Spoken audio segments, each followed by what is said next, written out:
Muy buenas tardes, mi nombre es Camilo Alejandro Correa Rojas, pertenezco a la Facultad de Psicología de la Universidad Nacional Abierta de Distancia y hoy voy a hablarles sobre la conclusión y la reflexión a la que yo llegué sobre la penalización del aborto.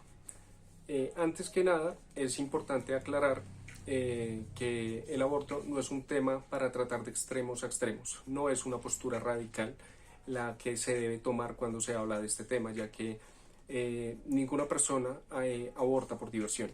O sea, es un recurso que se utiliza para interrumpir un embarazo no deseado, pero no es algo que hoy en día las personas quieran utilizar como hobby o como distracción en sus vidas.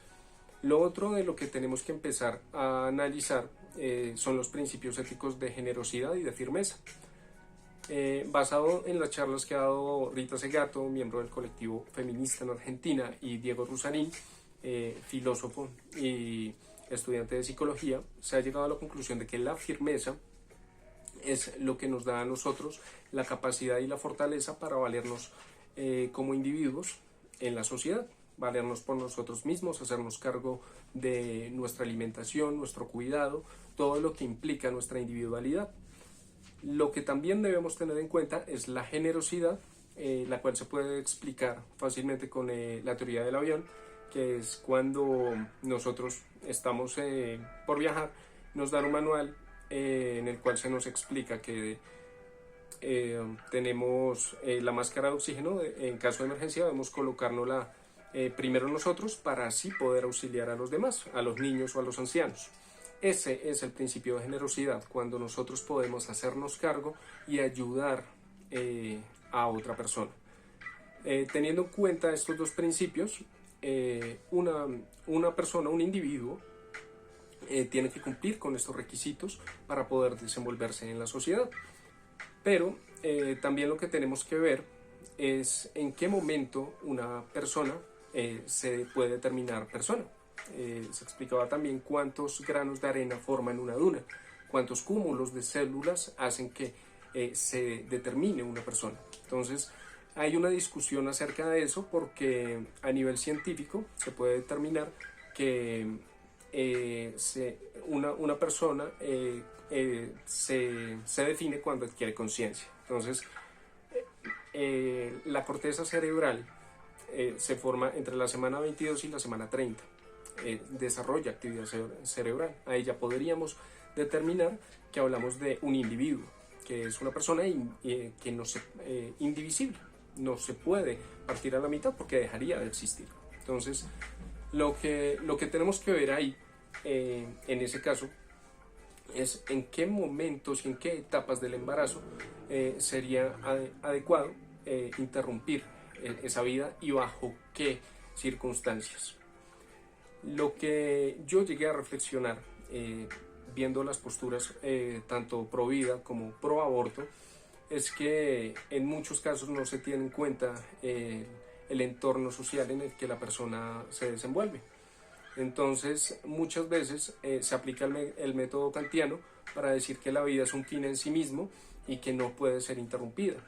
Sin embargo, ¿qué pasa cuando ese principio solo se aplica durante esos 9 meses en esa vida y no se aplica durante el resto de la vida, que ese bebé, el cual se le obligó se le forzó a crecer en una sociedad en la que no hay recursos, en la que no cuenta con las herramientas para desenvolverse, le están obligando a tener esas condiciones de vida? Entonces tenemos que ver esos casos en los que la precariedad y en los que la falta de educación y de recursos, que son producto de las carencias y las deficiencias de un gobierno en cuanto a la educación y la sustentabilidad social, llegan a esos hogares. Hay muchas personas que tienen muchos hijos en condiciones de miseria y de precariedad y están solos en la vida, y los cuales pasan el resto de sus vidas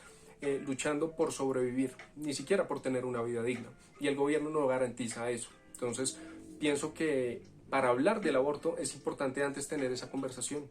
Las personas están teniendo en cuenta la educación, se les están dando los recursos, la educación, y bajo qué entornos están creciendo. Están creciendo bajo una vida digna.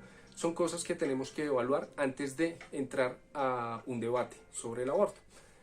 Otra de las cosas que yo también pude concluir es que lo mejor sería siempre llevar el caso por caso, evaluar cada caso de manera individual, ver bajo las circunstancias en las que se dio ese embarazo accidental e involuntario.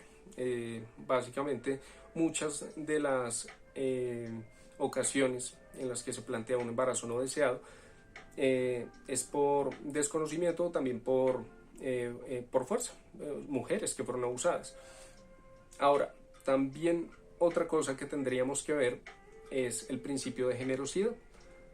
Cuando se detecta que el feto viene con malformaciones o un niño que puede nacer con síndrome de Down o con alguna parálisis, ¿hasta qué punto podríamos intervenir en ese caso?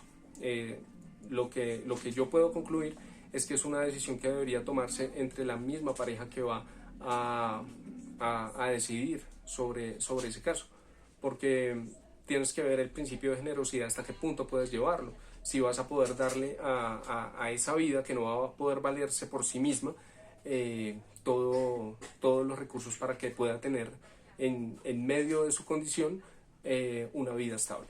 Entonces, la conclusión acerca de lo que es la penalización del aborto, en este caso no se podría hacer. No se puede llevar la penalización del aborto en un país con las condiciones de vida que tiene como lo es Colombia. No, somos un país subdesarrollado, que no contamos ahorita con la educación. Económicamente hay una inestabilidad social y también no están los recursos suficientes para podernos desenvolver de manera plena. Entonces, en un país tan inestable, económica, social y, por decirlo así, políticamente, no podríamos penalizar el aborto, porque de una u otra manera es el único recurso que se tiene actualmente para no perpetuar la miseria en las personas que crecen en condiciones de miseria y de pobreza, valga la redundancia. Lo que debe hacerse es llevar caso por caso y empezar a evaluar hasta qué punto sería correcto siempre recriminar a la mujer, porque el aborto es algo que siempre se le delega únicamente culpa a la mujer, y lo que tenemos que entrar a evaluar también es que cuando hay un embarazo accidental, también el hombre juega un rol principal ahí. Entonces tenemos también que entrar a ver el por qué hay más campañas para uso de anticonceptivos que hacer vasectomías, o también responsabilizar a los hombres de que es algo de pareja y no solo de la mujer. Entonces, eso es lo que tengo por decir acerca de la penalización del aborto. Es algo que no debería darse, y más en una sociedad tan convulsionada como esta, y debe seguirse llevando siempre el caso por caso y tomarse de manera individual y evaluar si las condiciones de esa mujer que está siendo forzada a parir pues va a tener las garantías para poder brindarle a esa vida una vida digna, o simplemente va a ser un eslabón más para seguir perpetuando la miseria. Muchas gracias y tengan un buen día.